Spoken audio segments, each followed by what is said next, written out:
This video essay is a response to Michael Bull's The Audiovisual iPod. Bull investigates how audio technologies and systems mediate the urban environment and the behaviors they encourage. Bull argues that the iPod aestheticizes or simplifies the urban space, therefore making the space more pleasant, creating a totalizing and immersive space. But what are the repercussions of this? Users close themselves off from a city in order to imagine it in a new way that suits them better. The iPod creates an augmented experience of urban space. And this new experience of an urban space, mediated by the iPod, is solipsistic, an experience in which it seems to the user that nothing else exists beyond their own personal experience, which can be detrimental for society as a whole.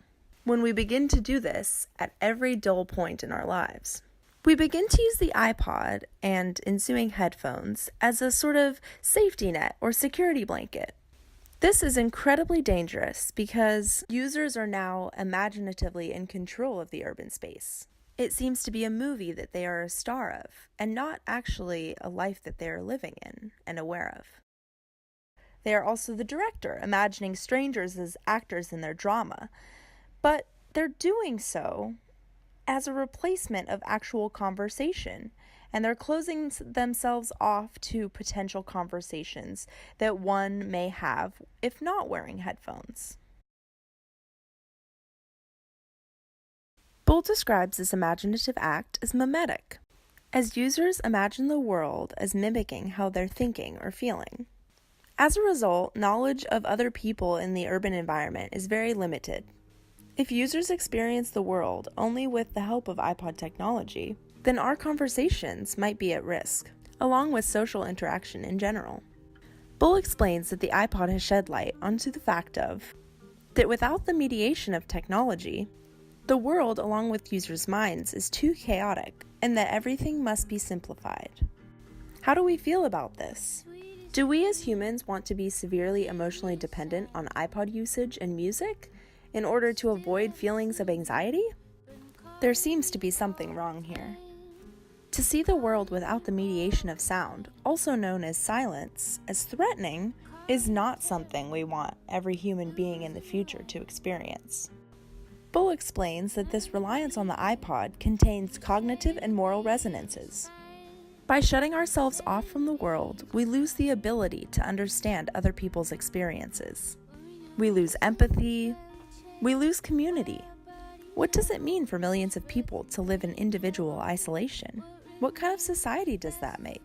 Does that make it even a community at all? When you sanitize the world, only see it from your point of view, you lose your responsibility to others in a space where millions live together. This experience of detachment and filtering out is unique in its own way, and can be positive if not overused. In addition, your experience of time changes with music.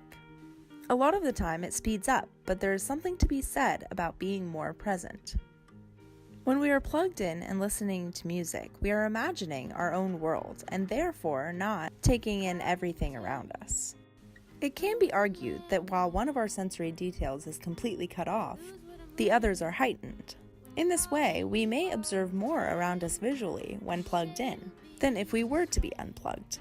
When we know reasons why we change, why our bodies are more than just breath and veins. I wonder what remains past the forests and borders and pocket chains. Ooh, ooh, wind doesn't blow, baby, just 'cause I want it to. Ooh, ooh, you don't want me, honey, just 'cause I want it to.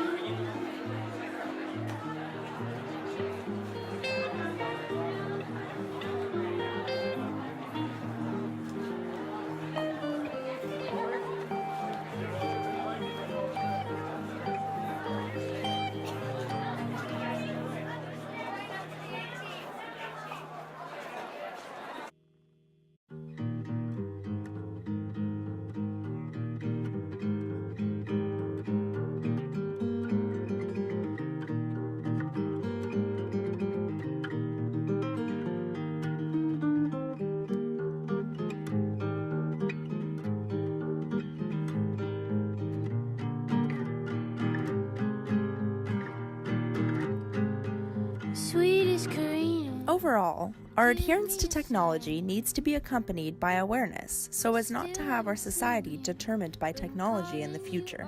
With so much of our life consumed by these devices, with apps such as Uber, Amazon, and much more, our world is becoming shaped by these technological interactions. So let's try and not have our society completely determined by it as well. You say it'll be just fine.